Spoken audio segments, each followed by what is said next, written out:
ಎಲ್ರಿಗೂ ನಮಸ್ಕಾರ. ಇವತ್ತು ಗರ್ಗರಿಯಾಗಿ ತುಂಬ ಹಗುರವಾಗಿರುವಂಥ ಒಂದು ಚಕ್ಲಿ. ಅದರ ಒಂದು ವಿಶೇಷ ಅಂತಂದರೆ ಉದ್ದಿನ ಬೇಳೆನೂ ಇಲ್ಲ, ಅಕ್ಕಿ ಹಿಟ್ಟು ಇಲ್ಲ.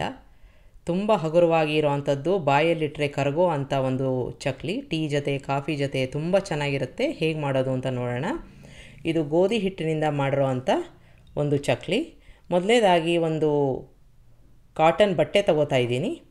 ಪಂಚೆ ಬಟ್ಟೆ ಆದರೆ ಒಳ್ಳೆಯದು, ಶುಭ್ರವಾಗಿರುವಂಥದ್ದು. ಅದಕ್ಕೆ 2 ಕಪ್ನಷ್ಟು ನಾರ್ಮಲ್ ಗೋಧಿ ಹಿಟ್ಟನ್ನು ಹಾಕ್ಕೋತಾ ಇದ್ದೀನಿ. ನಾವು ಚಪಾತಿಗೆ ಉಪಯೋಗಿಸ್ತೀವಲ್ಲ, ಅದನ್ನು ಹಾಕ್ಕೊಂಡು ಈ ಥರ ಕವರ್ ಮಾಡ್ಕೋಬೇಕು.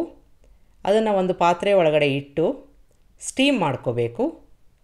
ಈಗ ನೀರು ಕಾಯಕ್ಕೆ ಇಟ್ಟಿದ್ದು ಅದರಲ್ಲಿ ಈ ಪಾತ್ರೆನ ಇಡಬೇಕು. ಮೀಡಿಯಮ್ ಊರಿನಲ್ಲಿ ಒಂದು 25 ನಿಮಿಷ ಇದನ್ನು ಸ್ಟೀಮ್ ಮಾಡ್ಕೋಬೇಕು. ಈಗ ಚೆನ್ನಾಗಿ ಸ್ಟೀಮ್ ಆಗಿದೆ. ಸ್ವಿಚ್ ಆಫ್ ಮಾಡ್ಕೊಂಡಿದ್ದೀನಿ. ಪಾತ್ರೆನ ತೆಗೆದು ಇಟ್ಕೊಂಡು ಆರಕ್ಕೆ ಬಿಡೋಣ. ಸಂಪೂರ್ಣವಾಗಿ ಆರಬೇಕು. ಈಗ ನೋಡೋಣ, ಇನ್ನೂ ಬಿಸಿಯಾಗೇ ಇದೆ. ಈ ಬಟ್ಟೆ ತೆಗೆದು ಬಿಟ್ಟರೆ ಬೇಗ ಆರತ್ತೆ. ಸ್ವಲ್ಪ ಈ ಥರ ಗಟ್ಟಿಯಾಗಿ ಇರುತ್ತೆ. ಅದು ಪೂರ್ತಿಯಾಗಿ ಆರಿದ ಮೇಲೆ ಮುಂದಿನ ಕೆಲಸ ಮಾಡ್ಕೋಬೋದು. ಈಗ ಪೂರ್ತಿಯಾಗಿ ಆರಿದೆ. ಇದನ್ನು ಒಂದು ತಟ್ಟೆಗೆ ಟ್ರಾನ್ಸ್ಫರ್ ಮಾಡ್ಕೋತಾ ಇದ್ದೀನಿ. ಅದೇ ಥರ ಗಟ್ಟಿಯಾಗಿ ಇರುತ್ತೆ. ಅದನ್ನು ಆದಷ್ಟು ಕೈಯಲ್ಲಿ ಬಿಡಿಸ್ಕೊಳ್ಳೋಣ.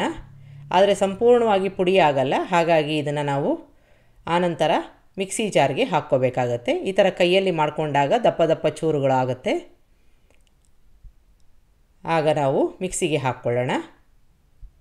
ಈಗ ಎಲ್ಲವನ್ನು ನಾನು ಸಣ್ಣದಾಗಿ ಚೂರುಗಳನ್ನ ಮಾಡ್ಕೊಂಡಿದ್ದೀನಿ, ಎಷ್ಟಾಗುತ್ತೋ ಅಷ್ಟು. ಈಗ ಒಂದು ಮಿಕ್ಸಿ ಜಾರ್ ತಗೊಂಡು ಅದಕ್ಕೆ ಈ ಚೂರುಗಳನ್ನ ಹಾಕ್ಕೊಂಡು ಹಿಟ್ಟನ್ನು ಮಾಡ್ಕೋಬೇಕು. 1 ನಿಮಿಷ ನೀವು ಮಿಕ್ಸಿ ಮಾಡಿಕೊಂಡ್ರೆ ಹಿಟ್ಟಾಗತ್ತೆ. ಈಗ ಎಲ್ಲವನ್ನು ಮಿಕ್ಸಿ ಜಾರ್ಗೆ ಹಾಕ್ಕೊಂಡಿದ್ದೀನಿ. ಈ ಹಿಟ್ಟನ್ನು ಮಾಡ್ಕೊಂಡಾದಮೇಲೆ ಇದನ್ನು ಜರಡಿ ಆಡ್ಕೋಬೇಕು.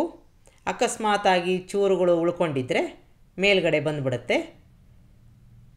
ಈಗ ಪೂರ್ತಿಯಾಗಿ ಜರಡಿ ಆಡ್ಕೊಂಡಿದ್ದಾಗಿದೆ. ಈ ಹಿಟ್ಟಿಗೆ ಕೆಲವೊಂದು ಪದಾರ್ಥಗಳನ್ನ ಸೇರಿಸ್ಕೊಳ್ಳೋಣ. 1 ಸ್ಪೂನಷ್ಟು ಬಿಳಿ ಎಳ್ಳನ್ನು ಹಾಕ್ಕೋತಾ ಇದ್ದೀನಿ.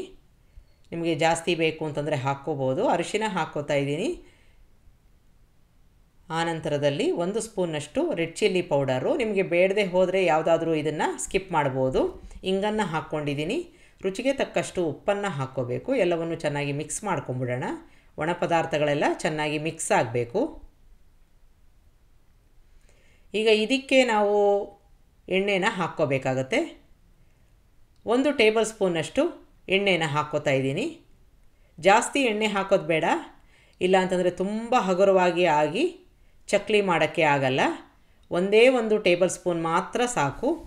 ಈ ಥರ ಚೆನ್ನಾಗಿ ಕೈಯಲ್ಲಿ ಮಿಕ್ಸ್ ಮಾಡ್ಕೋಬೇಕು. ಎಲ್ಲ ಕಡೆ ನಾವು ಹಾಕಿರೋ 1 ಟೇಬಲ್ ಸ್ಪೂನ್ ಎಣ್ಣೆ ಮಿಕ್ಸ್ ಆಗಬೇಕು. ಈಗ ಆಗಿದೆ ಇದು. ಇದಕ್ಕೆ ಅರ್ಧ ಗ್ಲಾಸಷ್ಟು ಮಜ್ಜಿಗೆನ ತೊಗೊಂಡಿದ್ದೀನಿ. ಇದು ರೂಮ್ ಟೆಂಪರೇಚರಲ್ಲಿ ಇರಬೇಕು. ಸ್ವಲ್ಪ ಹಾಕ್ಕೊಂಡು ನಿಧಾನಕ್ಕೆ ನಾದಿ ಕಲಿಸ್ಕೋಬೇಕು. ಈಗ ನೋಡಿ, ನಾನು ಮಾಡ್ತಾಯಿದ್ದೀನಲ್ಲ ಕೈಯಲ್ಲಿ, ಆ ರೀತಿಯಾಗಿ ನಾದ್ಕೊಂಡು ಕಲಿಸ್ಕೋಬೇಕು. ಚೆನ್ನಾಗಿ ಹೊಂದ್ಕೊಳ್ಳುತ್ತೆ, ಮೃದುವಾಗಿ ಹಿಟ್ಟು ಬರುತ್ತೆ. ಆಮೇಲೆ ಚಕ್ಲಿ ಹಿಟ್ಟು ತುಂಬ ಚೆನ್ನಾಗಿರುತ್ತೆ. ನಾವು ಚಕ್ಲಿ ಒಂದು ಶೇಪ್ ಕೊಡೋಕ್ಕೆ ತುಂಬ ಸುಲಭ ಆಗುತ್ತೆ. ಈಗ ಎಷ್ಟು ಬೇಕೋ ಅಷ್ಟು ಹಾಕ್ಕೊಂಡು ತುಂಬ ಮೃದುವಾಗಿ ಒಂದು ಹಿಟ್ಟನ್ನು ಕಲಿಸ್ಕೊಂಡಿದ್ದೀನಿ. ಇದನ್ನು ನೆನೆಯೋಕ್ಕೆ ಬಿಡಬಾರ್ದು. ಕಲಸಿದ ತಕ್ಷಣ ಮಾಡೋ ಅಂಥದ್ದು. ಹಿಟ್ಟು ಒಣಗಕ್ಕೆ ಬಿಡಬಾರ್ದು. ಹಾಗಾಗಿ ಒಂದು ಬಟ್ಟೆಯಿಂದ ಅಥವಾ ಒಂದು ತಟ್ಟೆಯಿಂದ ಅದನ್ನು ಮುಚ್ಚಬೇಕು. ಈಗ ಚಕ್ಲಿ ಒರಳನ್ನು ತಗೊಂಡು ಸ್ವಲ್ಪ ಎಣ್ಣೆನ ಹಚ್ಕೊಂಡಿದ್ದೀನಿ. ಅದಕ್ಕೆ ಹಿಟ್ಟನ್ನು ಹಾಕ್ಕೊಳ್ಳೋಣ. ಚಕ್ಲಿನ ತಟ್ಟೆನಲ್ಲಿ ಒತ್ಕೊಂಡು ನಂತರ ಎಣ್ಣೆಗೆ ಹಾಕ್ಕೊಳ್ಳೋದು. ಉಳಿದ ಹಿಟ್ಟನ್ನು ಬಟ್ಟೆಯಿಂದ ಕವರ್ ಮಾಡಿರಬೇಕು. ಈಗ ಒಂದು ತಟ್ಟೆ ಮೇಲೆ ನಾನು ಚಕ್ಲಿನ ಒತ್ಕೋತಾ ಇದ್ದೀನಿ. ನೋಡಿ, ಸರಾಗವಾಗಿ ಬರುತ್ತೆ. ಚೆನ್ನಾಗಿ ನಾದಿ ಕಲಸಿದ್ರೆ ಈ ರೀತಿಯಾಗಿ ಎಲ್ಲೂ ಒಡ್ಕೊಳ್ಳಲ್ಲ, ಕಿತ್ತೋಗಲ್ಲ. ತುಂಬ ಹಗುರವಾಗಿರೋ ಅಂಥ ಒಂದು ಚಕ್ಲಿ ಆಗುತ್ತೆ. ತುಂಬ ರುಚಿಯಾಗಿರುತ್ತೆ. ಗೋಧಿ ಹಿಟ್ಟಿಂದ ಮಾಡಿದ್ದೀವಿ ಅಂತ ಗೊತ್ತಾಗಲ್ಲ. ಈಗ ಈ ರೀತಿಯಾಗಿ ದೊಡ್ಡದು ಚಿಕ್ಕದು ನಿಮಗೆ ಯಾವ ಸೈಜಿನ ಚಕ್ಲಿ ಬೇಕೋ ಆ ಥರ ಮಾಡ್ಕೋಬೋದು. ಈಗ ಮತ್ತೊಂದು ತೋರಿಸ್ತಾ ಇದ್ದೀನಿ ನೋಡಿ, ಎಲ್ಲೂ ಕಟ್ಟಾಗಲ್ಲ.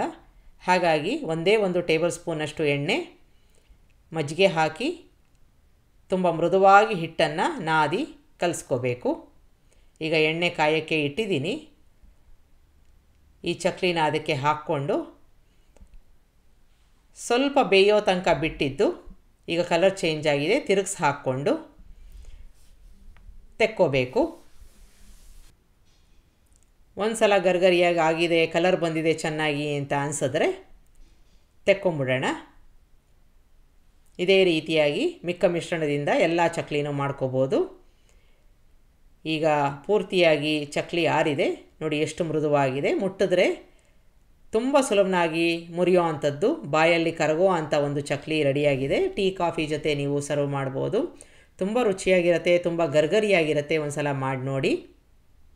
ನಿಮಗೆ ರೆಸಿಪಿ ಇಷ್ಟ ಆದಲ್ಲಿ ಲೈಕ್ ಮಾಡಿ, ಶೇರ್ ಮಾಡಿ, ಕಮೆಂಟ್ ಮಾಡಿ. ನಮಸ್ಕಾರ.